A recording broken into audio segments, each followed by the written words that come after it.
キラキラな目の描き方。この死んだ魚の目をキラッキラな目に変身させていきます。レイヤーを開いて上に新規レイヤーを追加します。クリッピングをオンにします。目の色を決めます。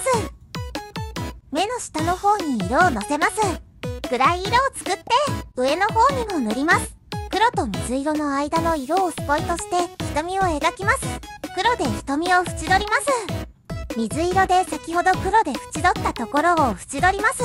動画のようにたくさん光を入れるとキラッキラな目になりますよ。フィルターの色素を再度明度で少し明るさを調整します。次に目の模様が描けたらキラッキラな仕上げをしていきます。レイヤーウィンドウを開いて一番上にレイヤーを追加してクリッピングをオンにします。ブレンドモードを加算発光にします。暗い色を作ってエアブラシで目にグラデーションを作ります。イラスト全体が塗れたら全てのレイヤーをフォルダーにまとめます。レイヤーウィンドウを開いてプラスボタンの特殊レイヤーからレイヤーフォルダーを追加します。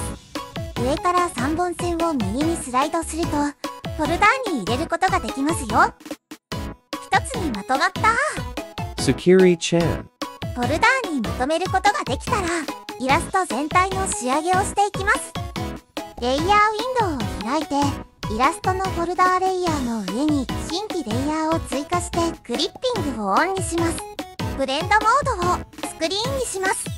暗い色を全体に塗って色を統一します。その上にまた加算発光レイヤーを追加してクリッピングをオンにします。肌をじわっと明るくします。目も少し光らせます。上にレイヤーを追加して黒で書き込んだら完成。やってみてね。IBIS Paint